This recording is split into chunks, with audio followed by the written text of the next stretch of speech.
Hello everyone, एक बार फिर से बहुत बहुत स्वागत है आपके अपने पंडित उपेंद्र स्टडी क्लासेस में। गैस में जैसा कि आप लोग कुछ IMED यानी कह सकते हैं industrial management and entrepreneurship development के चैप्टर सेकंड वाले के बारे में हम बात करेंगे। तो यहाँ पे आपको नेक्स्ट क्लासेस में जो व्यापारिक सर्वेक्षण की जांच करने के लिए बताया गया था, यानी हम कह सकते हैं यहाँ पे जो व्यापारिक प्रवेश की जांच किस प्रकार से की जाती है, इन सभी चीज़ों के बारे में हम बात करे थे। आज का टॉपिक है तो बाजार सर्वेक्षण क्या होता है और कितने प्रकार के होते हैं, इन सभी चीज़ों के बारे में स्टेप बाय स्टेप बात करेंगे। तो यहाँ पे वीडियो काफ़ी हेल्पफुल होने वाली है, वीडियो लास्ट तक देखना है तभी आप लोग को समझ में आएगा। तो वीडियो से बढ़ने से पहले मैं एक चीज़ और आप लोग को बता दूं कि अगर मेरे चैनल पर नए हो तो चैनल को सब्सक्राइब कर लीजिएगा। सब्सक्राइब करते वक्त एक बेल आइकन का नोटिफिकेशन आएगा और नोटिफिकेशन ऑन कर लीजिएगा। तो इससे क्या होता है कि अगर किसी भी प्रकार की वीडियो अपलोड होती है यानी बनती है तो वहां तक आप तक सूचनाएं जरूर मिल चुके। तो चलिए हम शुरू करते हैं। यहाँ पे जैसा कि आप स्क्रीन के माध्यम से देख पा रहे हैं, बाजार सर्वेक्षण क्या होता है। अब यहाँ पे हम देखेंगे बाजार सर्वेक्षण यहाँ पे डिफिनीशन के माध्यम से, ठीक, जब एक उद्यमी अपने मन में या प्रोडक्ट का विचार धारण करता है तो अतः उसे उस प्रोडक्ट के बारे में बहुत कम ज्ञान होता है। इस विचार का मूर्त रूप देने तथा उद्यमी को बहुत सी जानकारी आवश्यकता पड़ती है जो निम्नलिखित होती है। यानी हम कह सकते हैं कि बाजार सर्वेक्षण वह होता है अगर हम किसी फैक्ट्री का निर्माण कर रहे हैं तो फैक्ट्री में जो बनने वाला प्रोडक्ट है उनके बारे में अगर हम किसी प्रकार की विचार करते हैं तो यानी बनाने का विचार करते हैं तो उन प्रोडक्ट के बारे में बहुत सारी ऐसी जो परिस्थितियाँ यानी कह सकते हैं जानकारियाँ होती हैं वो हमें ज्ञान सही रूप से अध्ययन नहीं होती हैं। तो इनके लिए हम किसका प्रयोग करते हैं तो एक बाजार सर्वेक्षण का प्रयोग करते हैं, जिससे हम जितनी भी सारी जानकारियां होती हैं वो बाजार सर्वेक्षण के दौर पर पा जाते हैं। वो निम्नलिखित प्रकार के होते हैं। वो कौन कौन से दिखाए गए हैं तो फर्स्ट आता है कच्चे माल संबंधी जानकारी। अब इसका कहने का मतलब है अगर हम किसी प्रोडक्ट का निर्माण कर रहे हैं, ठीक, तो वहाँ पे जो रॉ मटेरियल्स यानी कच्चा पदार्थ लग रहा है वो किस बेस पर प्रोडक्ट बनने वाला है, ठीक, इन सभी चीज़ों के लिए भी हम जानकारी रखना चाहता। किसके लिए किया जाता है तो बाजार सर्वेक्षण के लिए किया जाता है। नेक्स्ट वहीं पे बात करें तो मशीनरी तथा उपकरण की संबंधित जानकारी। अगर हम किसी प्रोडक्ट का निर्माण कर रहे हैं तो उसमें कौन सी मशीनरी का उपयोग किया जाएगा और कौन से उपकरण का प्रयोग किया जाएगा, इन सभी चीज़ों के लिए हम बाजार सर्वेक्षण का प्रयोग करते है। नेक्स्ट बात करें तो बाजार संबंधी जानकारी। बाजार संबंधी जानकारी क्या होती है कि जैसा कि आप लोग को कोई भी प्रोडक्ट बना दिया गया तो किस प्रकार वो उपभोक्ता की मांग कर रहे हैं, इन सभी चीज़ों के लिए बाजार संबंधी जानकारी आ जाती है।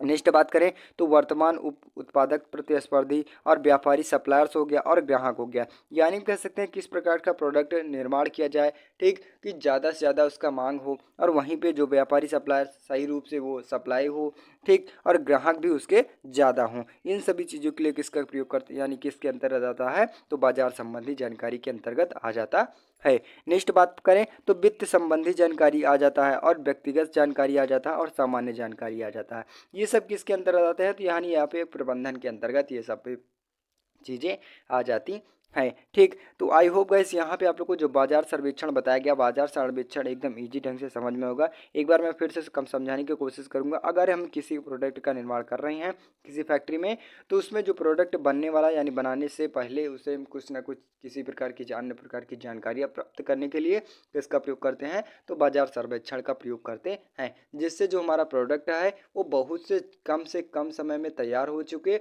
और ज़्यादा से ज़्यादा प्रोडक्ट को हम बेच सके यानी सप्लायर हो सके और जो भी हमारा प्रोडक्ट बने वो सही रूप से और सही आकार में बने। इन सभी हेतु के लिए बाजार सर्वेक्षण का प्रयोग किया जाता है। नेक्स्ट वहीं पे टॉपिक आता है तो यहाँ पे बाजार सर्वेक्षण का यानी बाजार का वर्गीकरण कौन कौन से किया गया है तो यहाँ पे हम निम्नलिखित प्रकार से किए गए हैं।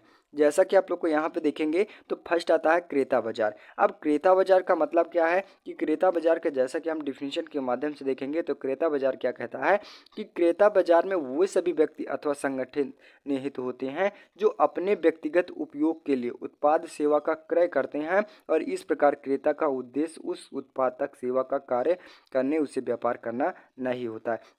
इसका कहने का मतलब है जो क्रेता बाजार किसके अंतर्गत आ जाता है कि अगर हम किसी प्रोडक्ट को बेच रहे हैं वो वहाँ से यानी कैसे कह सकते हैं कंपनी से कोई बड़ी दुकान लेके आए, ठीक, और जो ग्राहक होता है वो अपनी आवश्यकता अनुसार उस प्रोडक्ट को खरीदे और आवश्यकता अनुसार प्रोडक्ट को खरीदने के बाद जो भी अपना लेन देन हो वो सब पूरा हिसाब करे तो वो किसके अंतर्गत आता है तो यहाँ पे क्रेता बाजार के अंतर्गत आ जाता है। यहाँ पे हम कैसे कहने का मतलब है क्रेता बाजार किसके अंतर्गत आता है तो यहाँ पे अगर किसी भी कोई भी छोटी मोटी दुकान हो गई ठीक। और ये आपका उपभोक्ता हो गया। अब उपभोक्ता अपने मन चाहे यानी कह सकते हैं अपने आवश्यकता अनुसार प्रोडक्ट को खरीदे तो क्या कहलाता है आपका क्रेता बाजार। जैसा कि आप लोग को यहाँ पे गांव वगैरह में बाजार वगैरह लगती है, ठीक। जिस प्रकार की आपकी सब्जियों की ज़रूरत होती है उतना ही आप लिमिट के माध्यम से ही सब्जियां वगैरह लेते हैं, तो किसके अंदर आ जाता है, तो क्रेता बाजार के अंतर्गत आ जाता है। नेक्स्ट वहीं पे बात करें तो यहाँ पे औद्योगिक बाजार किसके अंदर आता है। औद्योगिक बाजार किसके अंदर आता है, यहाँ पे डिफिनीशन के माध्यम से देखेंगे, इसको उत्पादकता बाजार भी कहते हैं। इनमें से वे व्यक्ति अथवा संगठन आते हैं जो सामान्य सेवा उद्देश्य इसलिए क्रय करते हैं कि आगे उनका प्रयोग कोई अन्य उत्पाद का उत्पादन कर सके, यानी ये निम्नलिखित प्रकार के होते हैं। इसका कहने का मतलब है औद्योगिक बाजार उसके अंतर्गत आता है अगर हम किसी कंपनी से कोई प्रोडक्ट बन रहा है तो वहाँ से जो भी शाखाएं खुली होती हैं, छोटी मोटी दुकानें होती हैं, ये सब जाके उस कंपनी से ही उस प्रोडक्ट को खरीदते हैं और खरीदने के बाद जो अपना उपभोक्ता होता है उनको आवश्यकता अनुसार अपना प्रोडक्ट बेचते हैं। तो वो प्रोसेस क्या कहलाता है आपका, यहाँ से इतना प्रोसेस यानी फैक्ट्री से लेकर छोटी मोटी दुकानों तक जो प्रोडक्ट बिकता है वो किसके अंतर्गत आता है, तो औद्योगिक बाजार के अंतर्गत आ जाता है। ये निम्नलिखित प्रकार के होते हैं। तो ये कौन कौन से दिखाए गए हैं यहाँ पे देखेंगे डिफिनीशन के माध्यम से। फर्स्ट आता है तो विनिर्माण इकाइयाँ। अब किसी प्रोडक्ट को बनाने के लिए हेतु हो सकता है इसकी इकाइयाँ हो सकती हैं, कृषि उत्पादन के लिए भी हो सकती हैं, जन उपयोगी के लिए भी हो सकती हैं, यातायात एजेंसी के लिए भी हो सकती हैं, सेवा उद्योग भी हो सकता है। इसका कहने का मतलब है ये सभी जितने भी आ जाते हैं ये बाजार औद्योगिक बाजार के अंतर्गत आ जाते हैं। जैसा कि आप लोग को यहाँ पे कोई फिगर के माध्यम, यहाँ पे हम डिफिनीशन के माध्यम से सब बताया ही गया है। आप एक एग्जांपल के थ्रू समझेंगे तो एग्जांपल कहने का मतलब है अगर किसी भी यहाँ पे किसी भी आसपास किसी भी शहर में तो जो बड़ी दुकानें होती हैं वो छोटी छोटी क्या होती हैं दुकानें उसमें से शामिल होती हैं, ठीक। तो जो बड़ी दुकानें होती हैं छोटी दुकानों का भी यानी कह सकते हैं जो भी उसका आवश्यकता अनुसार सामान लेना होता है, ठीक, तो उनकी पूर्ति करता है। और वहीं से जो छोटी दुकानें होती हैं ये क्या है, ग्राहक को संतुष्ट करने के लिए, तो आपको ग्राहक से मतलब नहीं है। अब यहाँ से जो बड़ी वाली कंपनी होती है छोटे छोटे दुकानों को जो आवश्यकता अनुसार सामान प्रदान करते हैं यानी लेन देन का कार्य करते हैं, तो किसके अंतर्गत आते हैं, तो औद्योगिक बाजार के अंतर्गत आ जाते हैं। नेक्स्ट बात करें तो यहाँ पे आपको नेक्स्ट आता है तो विक्रेता बाजार क्या होता है। अब विक्रेता बाजार किसके अंतर्गत आता है, तो यहाँ पे डिफिनीशन के माध्यम से देखेंगे कि विक्रेता या पुनर्विक्रेता बाजार में से वे व्यक्ति या संगठन निहित होते हैं जिन्हें प्रायः मध्यस्थ या कमीशन एजेंट भी कहा जाता है। ऐसे बाजार में सामान्य क्रय करके यहाँ पे दूसरे बाजार में उच्च दाम पर बेच देते हैं। इसका कहने का मतलब है जो यहाँ पे विक्रेता बाजार क्या इसके अंतर्गत आता है कि हम कंपनी से प्रोडक्ट को खरीदें और प्रोडक्ट खरीदने के बाद किसी अन्य राज्य में अगर हम इसे 50 रुपये में प्रोडक्ट खरीद रहे हैं तो किसी अन्य राज्य में लेके जाके हम 60 रुपये में सभी प्रोडक्ट को बेच दें, तो किसके अंतर्गत आता है, तो विक्रेता बाजार के अंतर्गत आ जाता है, ठीक। तो आई होप गाइज यहाँ पे आप लोग को जितने भी बाजार बताए गए एकदम इजी ढंग से समझ में आया होगा।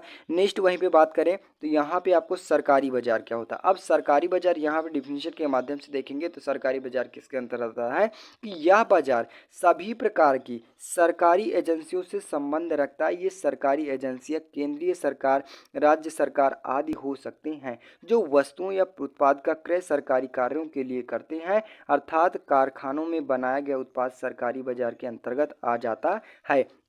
इसका कहने का मतलब है सरकारी बाजार किसके अंतर्गत आता है, अगर हम किसी फैक्ट्री का निर्माण कर रहे हैं, ठीक, फैक्ट्री का निर्माण किया गया है तो उसमें जो भी प्रोडक्ट बन रहे हैं तो वो सब किसके अंतर्गत आते हैं, तो सरकारी बाजार के अंतर्गत आते हैं। अब यहाँ से जो उपभोक्ता यानी कह सकते हैं जो भी उपभोक्ता अपने आवश्यकता अनुसार यानी कह सकते हैं अपने दुकान की आवश्यकता अनुसार प्रोडक्ट खरीदता है तो प्रोसेस क्या कहलाता है आपका, सरकारी बाजार के अंतर्गत आ जाता है। यहाँ पे हम फिर से एक बार बताने की कोशिश करूँगा एक एक एग्जाम्पल देने की कि अगर हम किसी भी एजेंसी का निर्माण कर लिया गया, ठीक, अब वहाँ से जो छोटी मोटी दुकानें होती हैं, ठीक, एजेंसी से जाकर अपना सामान मंगवाती हैं, यानी कह सकते हैं प्रोडक्ट खरीदती हैं आवश्यकता अनुसार, ठीक। तो ये प्रोसेस क्या कहलाता है, आपका सरकारी बाजार के अंतर्गत आ जाता है। और वहीं पे नेक्स्ट बात करें तो विक्रेता बाजार क्या होता है कि विक्रेता यानी एक राज्य से अगर कोई प्रोडक्ट खरीद लिया, यानी फैक्ट्री से खरीद लिया गया और दूसरे राज्य में लेके जाके अगर किसी भी आवश्यकता अनुसार प्रोडक्ट को बेच रहा है, यानी इसका कहने का मतलब अगर ये 50 रुपये में है और ये 60 रुपये में बेचे, तो ये प्रोसेस क्या कहलाता है, आपका विक्रेता बाजार के अंतर्गत आ जाता है, ठीक। तो आई होप गाइस यहाँ पे आप लोग को विक्रेता बाजार भी एकदम इजी ढंग से समझ में होगा। नेक्स्ट वहीं पे बात करें तो औद्योगिक बाजार, जैसा कि आप लोग को बताया ही गया, ठीक, ये किसके अंदर आते हैं, और क्रेता बाजार, और ठीक, यहाँ पे आप लोग को जितने भी बाजार के बताए गए, यानी कह सकते हैं यहाँ पे आपको 4 प्रकार के बाजार के बारे में बताया गया, ठीक।